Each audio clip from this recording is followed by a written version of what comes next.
Wow, it's been 15 solid days. 15. I mean, it's been 13 solid days. That's if you add today's class to it. Yeah. So a guide to colors. Why are we discussing color, like color theory?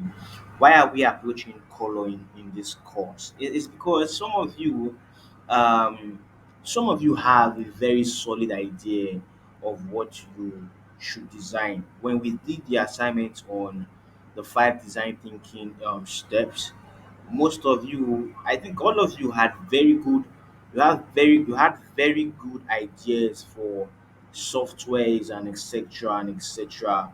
You know, but the truth still remains that people will see your software, right?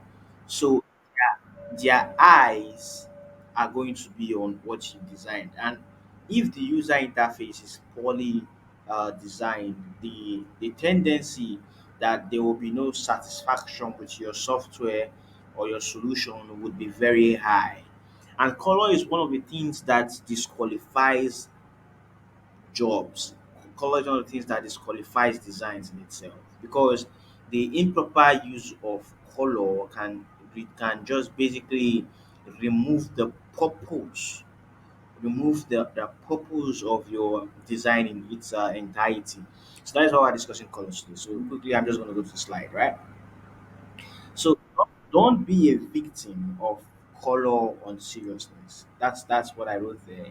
So don't be a victim of color on seriousness. Like don't be a victim of, oh, I use this color here, and I mean a potential hiring manager is looking at your design and he sees that it looks as though you are not really setting up the colors that you were going to use, etc. etc. Right?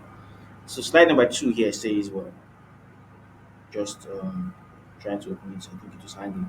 If you're building a website or an app for your business, you will need to consider user interface design fundamentals. You should pay attention, special attention to your color choices. I'm not reading everything because you guys already have this slide, right? So you've already read you read through, I believe. So, but the color scheme you choose is important. We know why it's important already. So I'm just going to proceed. Slide number 3. Why is it important to use colors properly? Colors have the ability to communicate in ways that are just as powerful as language. They have the potential to reflect the company's individuality, and they can attract people and help you deliver your message more effectively. Colors are likely to be mentioned heavily in any UI design standards, right? And then we go to number 4, which says that color may establish a brand's product or product's basic mode, tone, and concept and meaning. According to research conducted by the Institute of Color, customers assess the quality of online purchases in roughly 90 seconds. On a subconscious level, color influences anywhere from 62 to 90% of all product evaluations, right? As a result, picking the right colors for your logo, brand, product market, blah blah blah, blah blah blah blah blah. Slide number 5. For a better user experience, you can use a UX color palette. Better information readability is always aided by the use of the appropriate color scheme. It can also help with strengthen features like call to action, mark this word, call to action buttons.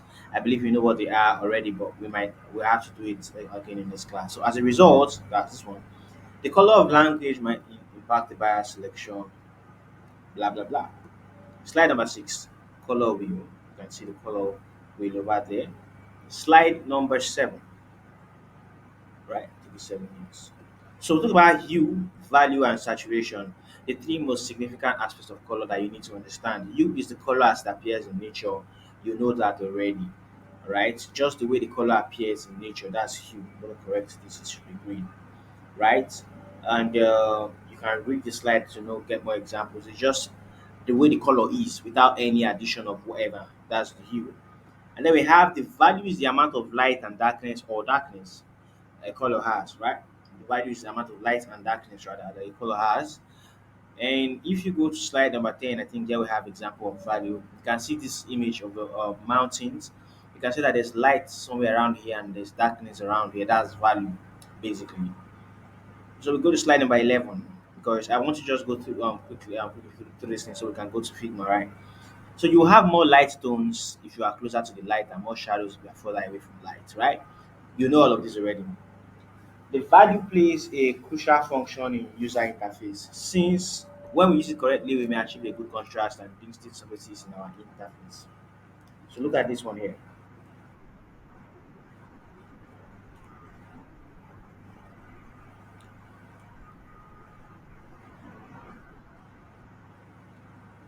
Wow.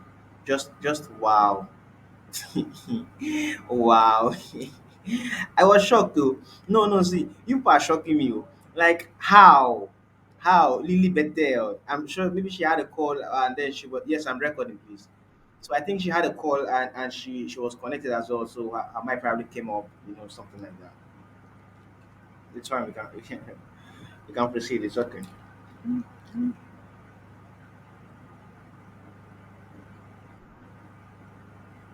Okay. So look at the image here and then note something here saying Google Material Design, right? Google Material Design is an excellent example to distinguish significant elements they employ various surfaces.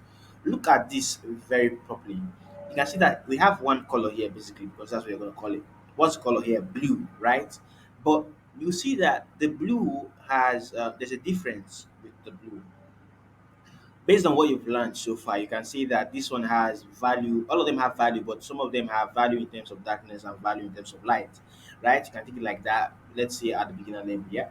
So let's move on to slide number 13, which says that each color's value is the quantity of light or darkness that it contains. If you look on the left here, you see that the actual hue here is red orange, but as the value increases, it goes towards the light orange aspect, and when it reduces, it's better going towards the dark orange, right? So look, note this that when the value of the color is set to 100%, it becomes white. So we'll go to slide number 14. So let us now discuss saturation. Saturation refers to the intensity of the color. When we saturate it, it becomes more intense and vibrant. On the left, you get the example. This is you. When you start to increase the saturation, it gets brighter. You see it becomes more intense, more vibrant, right? Then when you desaturate it, it's basically going towards the gray. It's going towards the gray angle, right? So you know that much already. I'm just gonna move to color harmony. So color harmony, to establish color harmony, a specific amount of columns is present from one to the other. Note these guys here: complementary, analogous, triadic, split complementary, square, rectangle. We'll come back to them later. All right, we just need to move because these are important in terms of theory, but practical is what you're here for, and that's what I want to get you guys on quickly. So here we talk about the 60-30-10 rule. Excuse me. If you look at the image on the left, you can see that 60% of what you can find in the image in terms of color is that color there, something like that gray, right? And then you see 30% is something like that. What do I call this color now? I don't know what name to give to this color, and I don't want to guess. But the ten looks more like ox blood or red, like that red color, ox blood, the way we call it in Nigeria. So it's not about supermodel measurements, but about proportions needed to mix colors accurately. You must select a dominant color that will cover 60%. So note that there must be a dominant color to cover 60%, and then a secondary color that will cover 30%. A secondary color will cover 30%, and then 10% for the final color.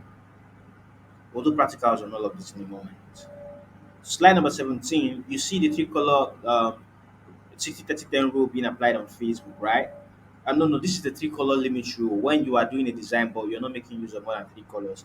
And if you look very well at the example, you will see that this color for the search bar here is more like the value here has been reduced. If I'm going to use the term that you're used to now, the value here has been reduced, but it's almost like the same color, but this one here has reduced in value, right?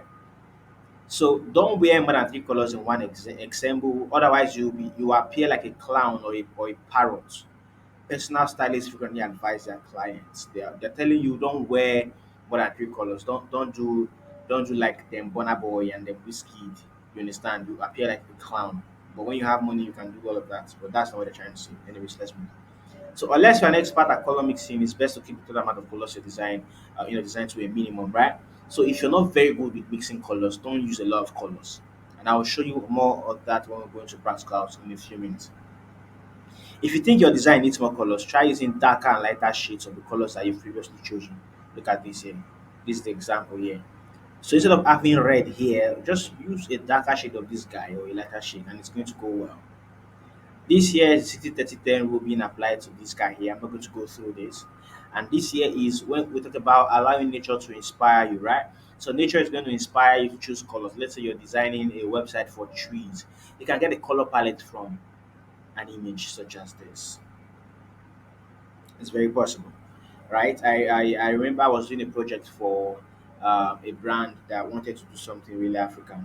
So when I was creating the color palette, I basically had to go look at Africa in itself, right? So what are those colors that are unique to Africa? From those colors, I actually generated a color palette. So what's a color palette? We'll talk about that when we get to the practicals. So now look at this. Lights are never white and shadows are never black. Yeah, that's true, right? That's true. So if you look here, this is the bad shadow. Some of you, when you did in your morphism, you used, I'm not going to call it bad shadow because then you don't know about this, but your shadows were too heavy, right? Most of your shadows were too heavy. But if you make use of good shadow, you would know. Look at this, for example. You see this color for the background, and you look at the color that was used for the shadow. You find out that the color used for the shadow is like the same color for the background, just reduced in value, right? Just reduced in value, and that is why it appears to be so neat compared to this one here where we have this color. And then this is an image that illustrates that several, you can see that several shadows here, but none of them based on the hexadecimal code for the colors is pure black. So different colors in UI design communicate different concepts to the senses.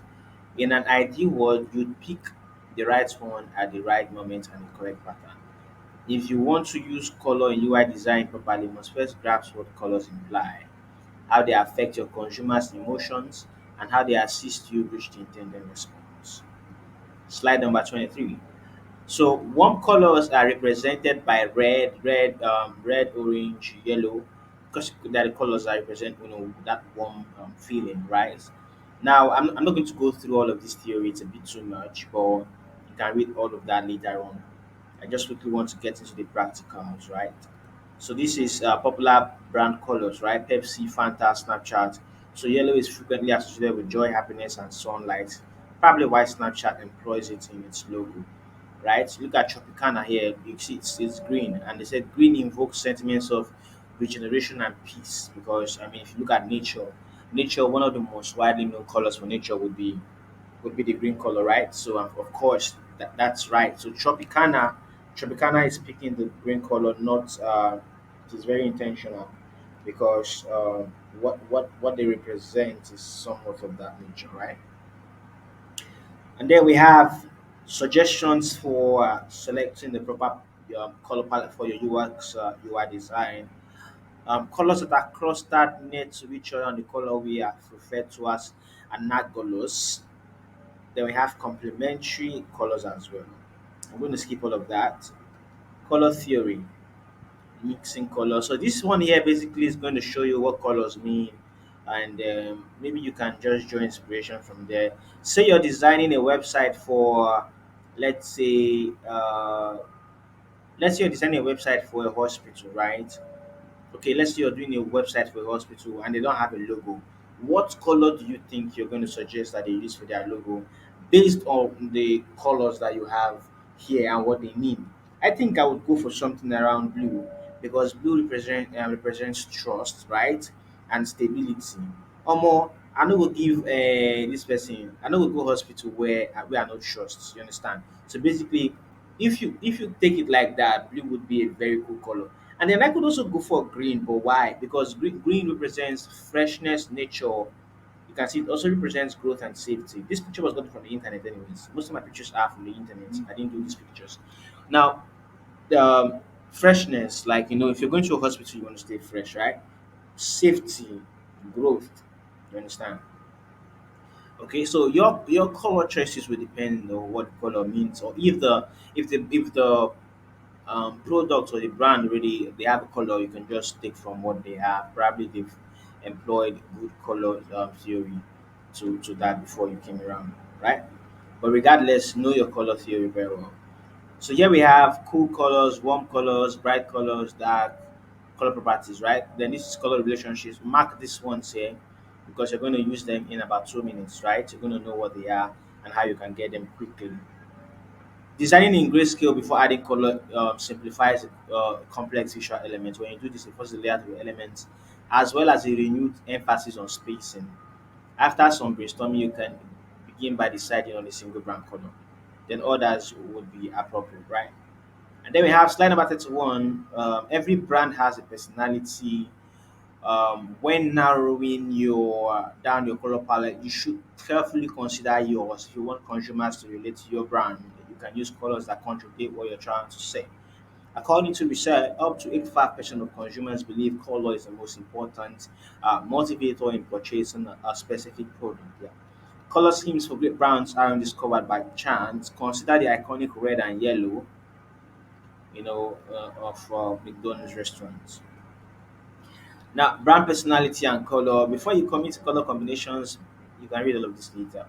So, color terminologies you should know. You can read all of this later. But you know what hue is, you know saturation, and I think you should know what luminance is if you look at this picture here on the right. I'm sure you should. And then we have more color terminologies that I should know. I think I just wrote a lot of them down. That is why I sent it on time and said, okay, you know what, read, please, read.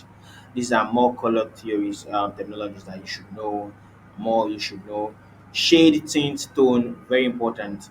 Shade, tint, and tone. So shade is the addition of black to a color. You can see how black is being added until you got to this point. Tint is the addition of light. You can see light is being added until you got to this point. And tone is the addition of gray. You can see it here. It's all there for you. You would use this. Okay, I think by Monday I'll have an announcement for all of you. That's fine. So color terminologies, more of them you should know. Part five. Here we have pastel colors, right? And then color terminology you should know. Part six, warm colors, cool colors, and then finally we have part seven, both about mm, much the same thing basically, just repeating the same thing over and over, right? So I believe that at this point we can move to Figma. Um, please explain the saturation well. Yes, yes, I would. Let's use Figma this time, right? Let's use Figma to do most of these things because it's if we use Figma, it's going to be easier to explain. So I'm just going to share um, again, but this time I'm going to share the Figma screen so that you all can see it. Right? Well, I think I should even share the entire screen, um, so that when I navigate several, you know what? Let me share with you. So that when I navigate several tabs, you will still be able to see what I'm doing. So if you can see my screen now, please let me know in the comment section so that I can proceed. Let me know in the comment section if you can see my screen very, very well. All right. I'm waiting for a comment at least. Okay, two. Chizoma, you can see my screen. Blessing Best, you can see my screen. Jamaica, yeah, sure. Okay, yeah, I see. You can see my screen as well. All right, so let's move straight into it. So this is Figma, right? This is Figma. I'm going to explain the saturation thing in 1 second. I'm going to do that by bringing the picture, here. Now look at this picture here, right? Then I'm going to do something. I'm going to come over here, click on the image, and here I have exposure, contrast, and then I have saturation. So I just want to use this one to explain the saturation thing. Look at the picture closely. Look at the picture closely, right? Look at what you're seeing. Now I'm going to increase the saturation bit by bit. What do you notice? You can see it's getting more vibrant. I'm going to reduce it a bit. You can see it's getting less vibrant. So that is saturation. Basically, I had to explain with the picture because it will be clearer to give you immediately. It will be clearer to you if I use the image to do this. I think that's even faster, right? So what's next I want to explain? The color stuff. The color stuff, right? Now we've gone to the theory, but how are you going to apply it to actual design? I'm going to go to a website called I wanted to go to Netflix, but how about I go to mm, let me say I go to Chat GPT, for example. Okay.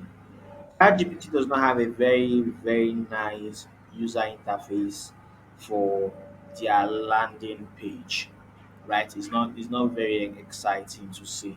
You would see it in like, yeah. So this is what ChatGPT has, and then I'm sure that based on everything that you know, this is basically not what you would do if you were given the job to redesign for ChatGPT, right? But I just want to use it quickly to make an example in terms of colors. So how do we do this? So first off, I'm going to come here and copy the. They don't want to copy their. They don't want me to take their image, the logo. But let me see if I can get it from here. Nope, it's not showing. Ladies and gentlemen, we're not making some ChatGPT. Let's use another site. Let me see. HostGator. HostGator. Okay, yeah, let's try HostGator. Let's see what they have. I think HostGator will even be easier to work with. Okay, good. I think this is neater. So I'm just going to come here and let me wait for it to finish loading. I want to save the take the logo.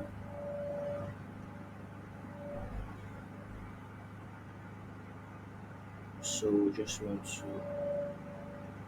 logo, where are you, where are you?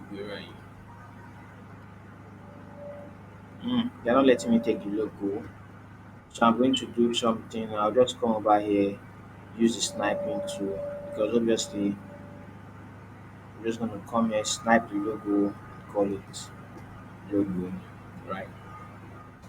Then I'm going to come over to Figma, control shift K,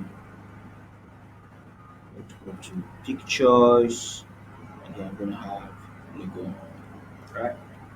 So this is the logo for HostGator. I'm just going to remove the background from Figma. You can also remove the background from remove.bg, right? But I actually integrated mine with the API for remove.bg. It's not difficult to do, but it's not something that I've considered priority for most of us. So I'm going to be making use of a mobile screen instead of the desktop that HostGator has, because I just want to do this quickly. I want us to do this quickly. So I'm removing the background from this guy so that we can use it flawlessly. So let's just wait for it. Let's just wait for it. Plugin is already running, but I'm not seeing the results. Okay, yeah, great. So it has removed the background. I'm just going to bring it in here, right? So let's say I want to recreate this home page, but let's imagine that the logo had no colors. Let's say it was black or pure white. Yeah. So let's say we are making use of the 60-30-10 rule. Let me just write it here. So 60, 30, 10. Increase the font size to like 40. So remember what we read. We said that the 60% has to be the dominant color, right? Like that dominant color, that color that is going to be very visible throughout the design, right? So for us, that color is going to be white, this white background, FFFFF. But we might not want to use the FFFF. So we might just come over here and take maybe a color from here. And I'm saying this particularly to all of you that design, because all of you are designers. We don't always make use of pure white for the background, right? We don't always make use of pure white. So let's say we use FA, nice color. And then let's say we have some text here, and that text is going to be, I'm just going to come over here to his HostGator and copy what they have here, over here and paste it. So go where the pros post, right? That's text. So I'm going to align center, come over here and make it, let's say, semi bold. So what is going to be my 30%? I want to make use of black. That's the text color for my 30%. But note that the logo here has a color for the text already. I think that's the color I want to take for my black, because I'm making use of the logo, right? So I'll just come over here and pick the color here. So you can see the color is 1F2044, right? I'll just make this one extra bold, see how it is. Okay, that's fine. Then what's the next text we have here? Web hosting that scales, blah blah blah. I'm just gonna copy this guy, come over here and paste her. I'm sure this guy is a she. What did I just say? I'm sure this guy is a she. Hmm. I'm sure this she. I'm sure this whatever. I'm sure this text is a female. Whatever, Joe. So I'm just gonna come here and take. What should I'm going to do now? I'm going to take the same color. But because this guy is a subtext, I don't want it to be the exact same color of this guy. So when I take the color, I'm just going to reduce the opacity down to like 50%, right? And then I'm going to keep it somewhere around here. You see how neat that looks? It might not even be 100% neat. I might just let me do 70 and see what it looks like, or 20. 30 is what I use now to get to like 40. Let's stick to our 50. Like I always tell you, there's no one way to getting it done. At the end, just what is sweet do what is sweet, right? I didn't make use of grid lines in this design. I'm sure that you know why. It's because I'm just trying to do color thing, right? So let's imagine that we want to get this image into our design, but I don't want to, you know, just bring this one in. I copied the image, ladies and gentlemen. So when I paste it, I can have it here. It's fine because it's just exactly what we have at the top here on the logo. So yeah, it makes sense. What I want to do is what I want to do is go to I want to put an animation here, and that's something else that I want to show you guys at once. So I just want to go to this website called Lottie Files, right? And I want to get started. It's free. Probably I'm going to tell me to log in.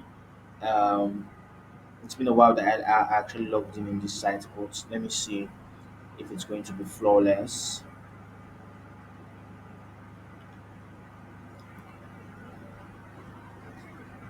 So let's wait for it to load. It's loading. So I'll just choose one email and wait for it to load. So while it's loading, I'm going to go to Icon Scout and try to see if I can actually find an illustration real quickly. Remember, I taught you guys that you can also get, or did I not? I think I have.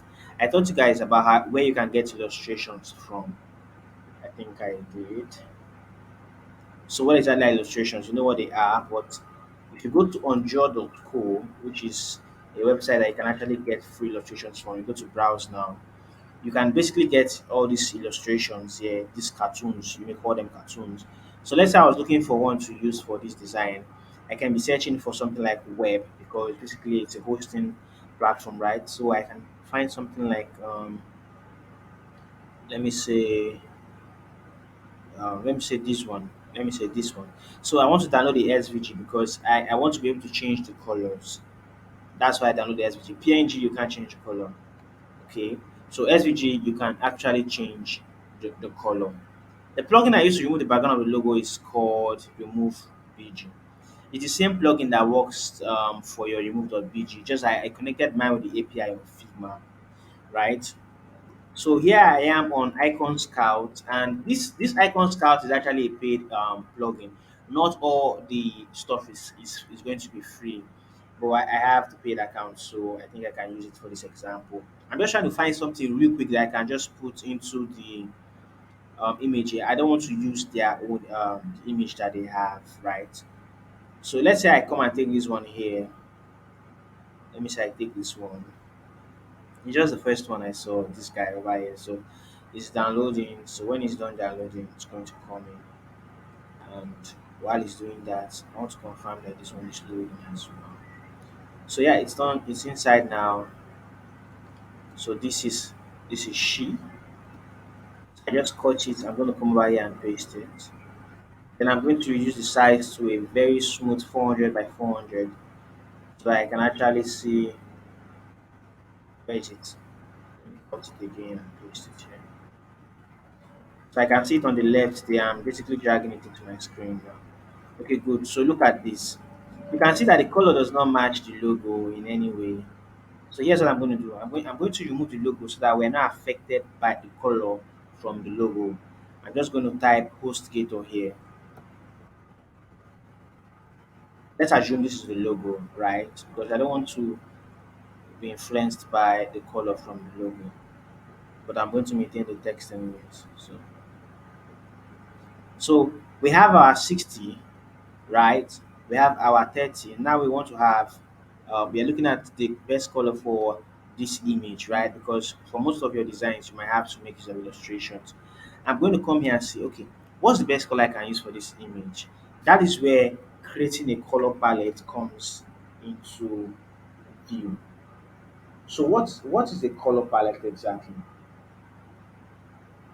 So what is a color palette exactly? A color palette is basically a a palette, or where you have a group of colors that you are very sure that these are the colors you want to use for your design, right? And then I usually advise that when you want to create outstanding color palettes like really fast, go to color.adobe.com, or just basically go to Google and type Adobe Color Wheel, right? So when you get the Adobe Color Wheel link, you just get in. It's just as simple as that. Probably you might create an account. I can't remember because it's been a while since I've had this on. So basically, I just get logged in there by default, right? So let's say Adobe Color Wheel. Now watch how this is going to change everything for us. I'm going to go back to the design and say HostGator is a web platform, right? They host sites and everything. What exactly should be the color we use for them? So I'm just going to go back to my PowerPoint file here. Um, okay, let me not go to PowerPoint because you guys are not going to see that. So I'm just going to go to the internet and say, let me say best color for web hosting site. Just pretty simple. So here you can see dark blue and white. Which can be turquoise. Well, it's a color anyways. So I just want to see 39 grade color from Zero Block, right? So here we have uh, they try to accept their cookies. I think it's still loading. That's why. So here we have turquoise and coral, yellow and bright red. And then let's put yellow in mind. Here we have royal blue in mind. Here we have pastel pink. You see that as well. Sky blue, forest green, beige and dark gray, light blue and purple gradient, gray and red. So which one are we going to use? I think we should go with the royal blue. So this is what I'm going to do, or the yellow. But I think we should go with this royal blue. Here's what I'm going to do. I have some extensions. I think I've told us about these extensions before, like eyedropper, color picker. I basically want to pick this blue color here, and watch what I'm going to do when I pick the color. So I'm just going to come here, click on this. I'm going to pick this color here. Wait. Yep. So I've copied the color. I'm going to take it to the color wheel that I have on Adobe Color, and I'm going to paste it here under the one that has the arrow because this is the base color that affects the remaining four. So I'm going to paste it there, and then here I have a color wheel that has been generated for me. So if you look on the left, you see this analogous, monochromatic, triad, complementary. We saw all of this in the theory. Yeah, we saw all of this in the theory, and I was saying that you were going to see it like really strong. My best advice is that if this is going to be our base color, I'm going to advise us to go for monochromatic. Now look at that. Monochromatic color means one. Mono means one. So monochromatic color is going to give you one color, right? But it's going to do all those things we learned about in terms of value here, shade here, etc., etc. That's where we have this monochromatic color. You feel me, right? Now what I'm going to do is say maybe I can adjust it a bit. I can adjust it, but I'm okay with this. So here's what I'm going to do. I have the base color. First of all, I'm going to take this color to replace my test color on Figma. So I'm going to come over here and put this here. So you can see I've done that. So now you can see that I have replaced my text color. So do you think I was going to use that base color for this illustration? It might not be perfect there. The base color is supposed to be like, oh, the now for me, like the brightest color on the page, right? Because that's like the brightest color on the color wheel. Obviously, it looks like the brightest, the sharpest color. So what I want you to do is create a button. I'm going to create a button 25 or 24 pixels of text and put it in auto layout, but put a fill. but the feel of this button is what I'm going to decide. Is what I'm going to where I'm going to make use of this color here. So let's see if this is going to work for us. So I'm gonna have this here. When I do this, I'm gonna use like let's say 8, and then up to down. I'll use okay. I think I already adjusted a bit of that from there. I'm just basically trying to be a lot fast. That's why it's going like this. So let's assume there's a button here, and I'm going to say that this button is sign up, right? So yeah, I think that's fair. This button text to like 16 pixels so that it's not too contributing. So look at this. Most times when you're designing, most time when you're designing, one of the things I advise people to do is your background color affects what you see. It affects your eyes.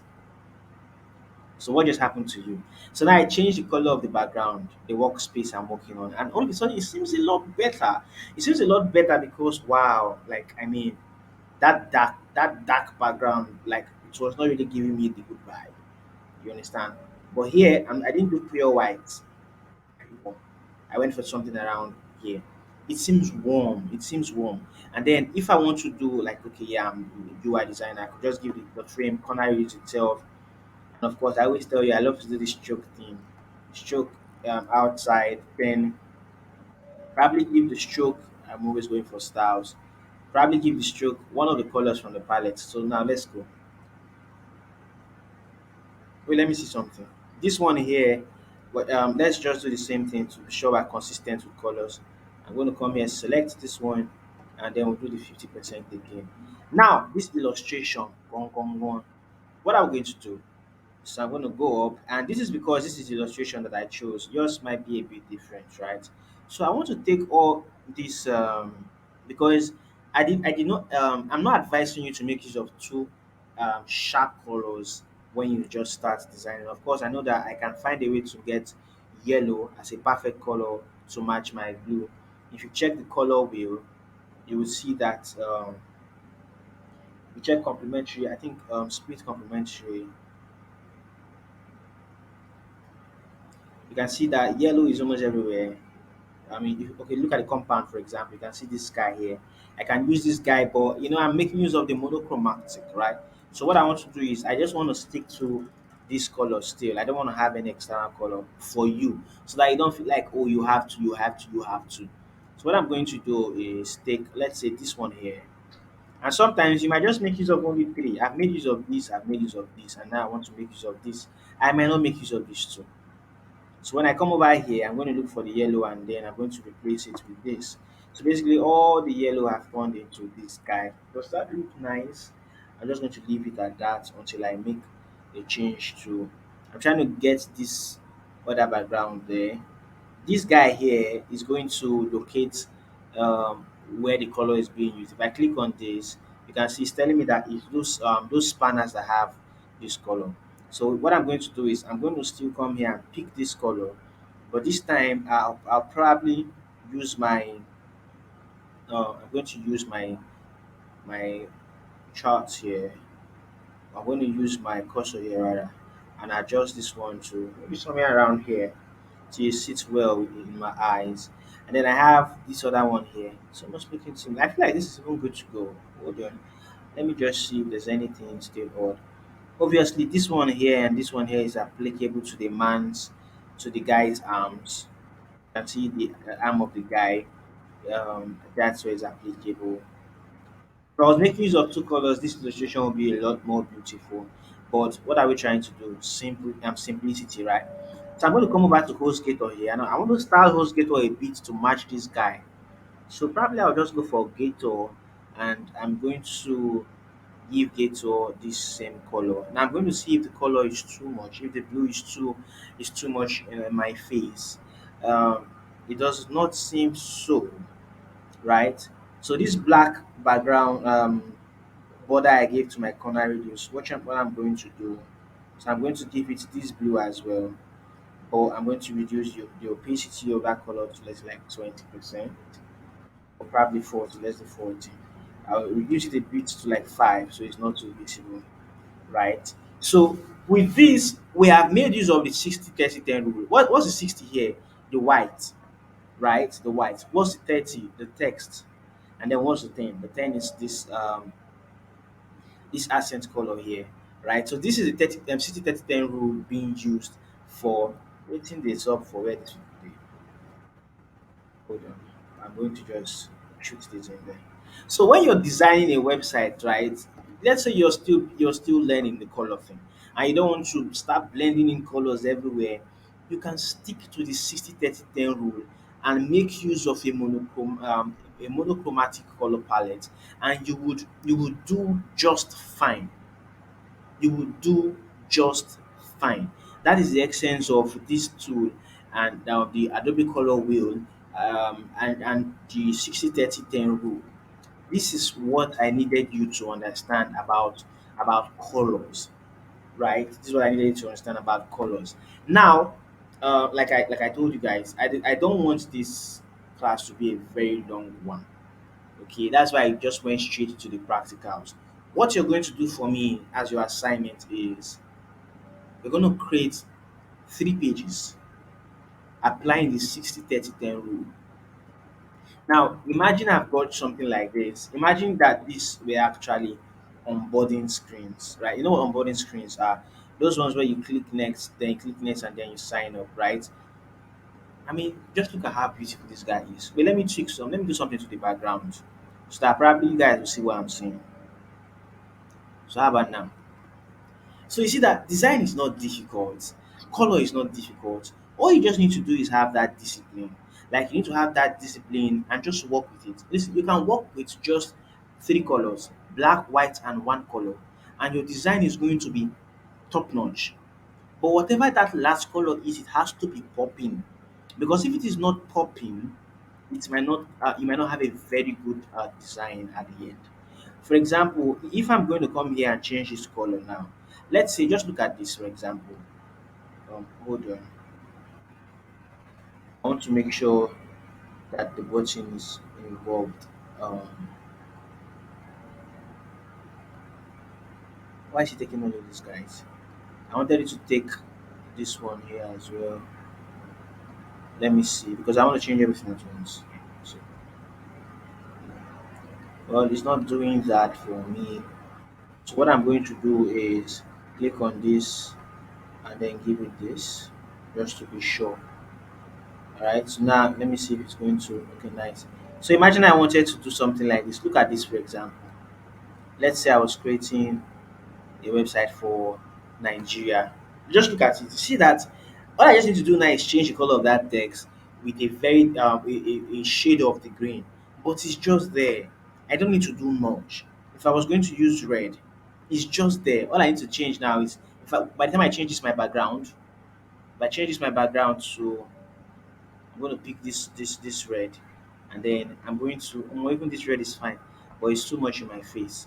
I'll probably go for somewhere like here, and then when I have all of this, I might just change. I'll just have to change the stroke on these guys, right? So instead of this color, I'm going to still pick this red and put it at 40%, and it's just there. So this one is actually not there yet. This blue, right? So I'm just going to go back to my blue. Man, do rubbish. Eh, so you can see that it's simple. It's not difficult. All you need to do is just what 60 30 10. If we had more time, I would have explained I would have explained some other color instances, right? That's taking colors from nature or doing the more complex, maybe 2 colors or more. But by the time you understand the 60 30 10 properly and you can use one color, to use two will not be an issue for you because you even while using the tool, you would find out that you are more disciplined. So that is why we are taking the 60 30 10 more seriously at this time. So what are you doing for me as your assignment at this particular time? It's pretty simple. 3 screens. So go where the pros host. Probably here I will say um, join 5,000 plus users. This is like onboarding screens for me. So here there will be another text. Then I have something here. Then this is where the sign up will actually be, right? So it's not at the center. So, what are onboarding screens? Go to Google and search for onboarding screens. I don't want to give you an exact onboarding screen stuff, but you're going to go to Google, find onboarding screens, design, apply only the 60-30-10 rule. Nobody should use more than one color. Find one color and make that color good. Make your design good with that particular one color. All right, that is your challenge for the next few days. Any questions, ladies and gentlemen? Do you have any questions? You can type it in the comment section. I know it has been a very, very, very nice section because you probably know a lot now than you used to know about colors earlier on. So, how did you go about getting the colors? Were you there when we went to Google? Yeah, we went to Google. We picked the color from Google. Went to Adobe Color Palette, and then we created a monochromatic color palette, right? Yeah. So picking the color to your Figma from Adobe Color Wheel, I don't understand. Just go to Adobe Color Wheel, select the hexa code. You must have a base color. This is what you use for your accent, your 10%. Then you probably use this one here for your text, right? If you are using green, for example, you see that it's going to give you a green for text. You can reduce the shade of this green when you put it on your Figma, for example, right? So that's how you go about that. Can we create a three color only palette? Of course. All I did today was with three colors, right? The blue, the other one, and then the other one from the color wheel, from Adobe Color. Yeah. So yeah, Christina, you can actually create three color only palette. Yes. Blessing best. Um, no. When you're designing, use layer grid. Please always use layer grid. I just didn't do it because of time. But of course, you know how layer grid works. It should not be an issue for you. So Toby Trip, yes, I'm going to send it in MP4, yeah, so that you guys can actually watch without internet interruptions. Any more questions for the man on the mic? The colors had five, but you picked three from Christian. I'm saying, can the color palette itself be three? No. Adobe Color Palette is giving you maximum of five. So what you want to do is get that your base color. For example, you can use this one to as your base color. All you need to do is click here. So when you click on this place here, this becomes your base color, right? But usually, if you put your base color at the middle, it makes more sense. So then you go for monochromatic because it's just one color but a different shade or tones, right? So or tints rather or tones. So it's basically I think the best option for picking your colors. Yes. So I hope that explains it, Christian. Okay, yes, I will send the link as well. I should drop the link for day 12 soon. Is that the only place you can get the color palette? No. But this is what I recommend. This is what I recommend because you can get color palettes based on different color. Based on we talked in the theory about all of these terminologies, right? Monochromatic colors, etc. So this is what I recommend because when you use this one, it's easier to work with this one. If you're creating a triad color palette, you can just see you can take colors from here. But what I'm saying is don't use all of these colors. Take monochromatic and then make use of your base color, that's your accent, and then your text color, and then your background should be white, right? So that's all you got to do. Any more questions, ladies and gentlemen? No. The Adobe Color website is not linked to Figma. You just need to go to Google and search for Adobe Color Wheel or something like that. I'll just type the link and send here if you need it. But you can actually go to Google and get it yourself. It's not very complicated, right? It's not very complicated at all. I'm trying to look at the time while I'm addressing your questions. Any other questions? 60-30-10, please. Nobody should do anything 60-20-10-10 or 60-10-10-10-10-10, please. All I need is 60-30-10. Do it the way I have done it. Do even better. Onboarding screens. I'm going to send 5 examples of onboarding screens. You will choose any one you like and do. I think if you do it like that, it will be easier for everybody. Ladies and gentlemen, we have come to the end of today's class. Our time here on Google Meet is over. It's been an hour already. I want to appreciate you for joining, and we'll see day 14. Thank you so much. So you can start leaving. I'm going to stop the recording here.